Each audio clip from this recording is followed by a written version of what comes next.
Salam əziz dostlar, mən Adam Hüseyin. Mənə ümumiyyətlə köhnə YouTube kanalımda gələn suallardan biri var. Sən ingilis dilini necə öyrənmirsən? Ümumiyyətlə bu suallar verilir.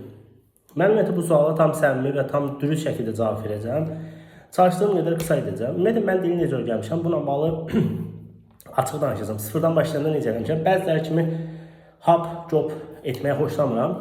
Reallığı deyəcəm və bu metodika ilə mən bir çox dilləri öyrənmişəm. Əlbəttə ki, tətbiq elədiyim çox metodika var, amma ilk tətbiq elədiyim metodika nədir? Mən ilk dəfə ingilis dilini öyrənmək istəyəndə, deməli, təxminən sizə söhbət edirəm 2014-15-ci illərdən, hansı ki, mənim ilk IELTS mərhələm olduğu vaxtlarda təsadüf edildi və əvvəldə də ingilis dilini əlbəttə ki, öyrənməli idim. Və İlk dəfə demək olar ki, abituriyent imtahanı verən hər bir tələbə elə bilir ki, hər şeyi bilir, amma elə deyil. Abituriyent sadəcə bir sınaqdır.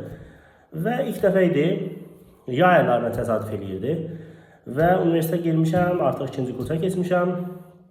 Baxdım ki, dili öyrənməli lazımdır. Artıq çünki bu ixtisası tətbiq edəcəm və bu ixtisası mən gedəcəm və buna görə də mən avtomatik olaraq bunu öyrənməliyəm. Və nə etmək istədim? Başladım, daxil oldum, Google Translate açdım. Yəni indiki kimi AI dövrü deyildi. Yəni hal-hazırda ChatGPT, Gemini və ya da digərləri kimi AI sistemlərindən, süni intellektlərdən istifadə edərək rahat şəkildə öyrənə bilərsiniz. Deməli, daxil oldum, Google Translate açdım və Facebookda bir hesab yaratdım özümə və daxil oldum Facebook hesabına. Harvard Üniversitesinin səhifəsini tapdım və beynimə bir ideya gəldi və onu ilk dəfə özüm üçün maraq gəldi ki, mən necə öyrənə bilərəm? Əlbəttə ki, praktiki. Deməli, nə edim? Daxil oldum Harvard Üniversitesi səhifəsinə və o mesajların bəlkə də hesabında qalar, o köhnə hesabında. Başladım Harvard Üniversitesi səhifəsində nə qədər xarici var, hamısına bir mesaj hazırladım və mən, salam, mən filan kəs, ingilisini öyrənmək istəyirəm, xahiş edirəm və yaxud da nəsə dostluq qurmaq xatirinə sırf başladım onlarla yazmağa. Əlbəttə ki, hamısından cavab gəlməsə də, müəyyən bir qismindən bir 50%-dən cavab alırdım.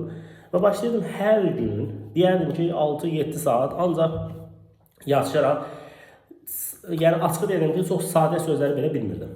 Və başladım onlarla yazışmağa. Dayanmadan yazışıram, Google Translate-də tərcümə edirəm, atıram. Bir ara 5-10 gündən sonra gördüm ki, artıq mən günlük ünsiyyəti artıq hazıram. Və hətta xahiş elədim ki, olarmı ki, gündəlik 10 dəqiqə biri ilə, 10 dəqiqə biri ilə və həqiqətən gündəlik 10 dəqiqə biri, 10 dəqiqə biri belə-belə yavaş-yavaş başladım onlarla danışmağa. Yəni, o deyirlər, bir level 2 ay, nə bilim 3 ay. Mən sizə tam səmimi deyirəm, istənilən dilin ilk 2 levelini çox az müddətə bitirə bilərsiniz. Yəni, bu çox rahat bir şeydir. Yəni, kimisə boş-boş sözlərinə heç vaxt inanmayın. Mən tam səmimiyyətimlə deyirəm sizə. Düzdür, orta leveldə biraz çətinliklər yaranır. Başladım bunlarla danışmağa, dayanmadan danışıram, nə bilim, artıq mövzuları dəyişirəm. Özümdən başladım, bir listə çıxartdım ki, görüm aktiv mövzular nədir. Məsələn, başlaydım sportla bağlı suallar verməyə, təhsillə bağlı, yavaş-yavaş artıq mən baxdım ki, artıq mən 2 level atlamışam. Yəni, çox rahat şəkildə başa düşürəm, çox rahat. Sonra başladım conversation videolara baxmağa, yavaş-yavaş artırmağa. Yəni, dili öyrənmə prosesi belə başlatmışam. Nə yalançı kitablardan istifadə etməmişəm, nə yalançı metodikalardan, sırf mənim metodikam bu olub.